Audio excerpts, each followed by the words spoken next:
A new report has found that Cambodia's economic future is being jeopardized by corruption. A report by the Global Witness organization claims that millions of dollars paid by oil and mining companies are missing from national accounts.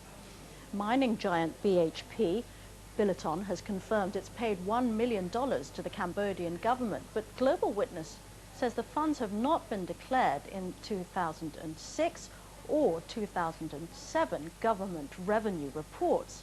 It also alleges $7.5 million has been paid to the Cambodian National Petroleum Authority by Indonesian firm PT Medco Energi Internasional. But that money doesn't appear to have reached the national treasury either. The Cambodian government could not be contacted for comment, but has previously denied similar allegations. Gavin Hayden is the campaign's director for Global Witness, and he joins us now live from Bangkok with more on this report. Gavin, just to explain a little bit more about Global Witness, I mean, you are a research organization that has sought to break the links between exploitation of natural resources and corruption and conflict. Can you tell us how you came about the evidence to make these allegations? Yes, our speciality is doing detailed on-the-ground investigations and then actually trying to track the money to find out where it's gone and what's happened in relation to those investigations. And we've, for example, nominated for Nobel Peace Prize for 2002 for our work addressing conflict diamonds in Africa. So can you tell us about the evidence in this particular case?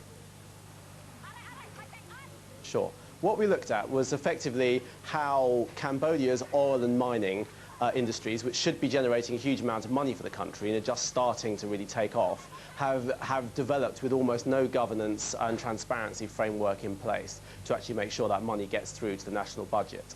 And we've visited various different locations in Cambodia. We've spoken to lots of people, sometimes inside the very companies that are operating in the country. And the universal report is there's a real fundamental problem here. Now, previously, we've investigated illegal logging in Cambodia for about 15 years, right. And our previous report showed how the military and political elite were effectively benefiting directly from illegal logging. Our new report shows exactly the same people now appear to have taken over the oil and mining industries, and that's not good for the country's future. So can you name names about where this money has gone?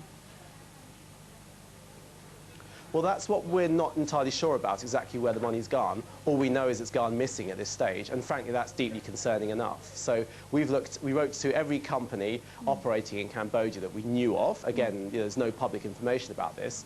Only 3 of those companies, of about 50 we wrote to, wrote back to us, telling us about some basic information about their operations. And on the basis of that, we discovered that there already seems to be discrepancies between what companies said they've paid for concessions and what the government says it's received of, some millions of dollars. So if you scale it up across the country, you're talking about at least the low tens and possibly, $100 or more million that doesn't appear to be accounted for in Cambodia's national budget.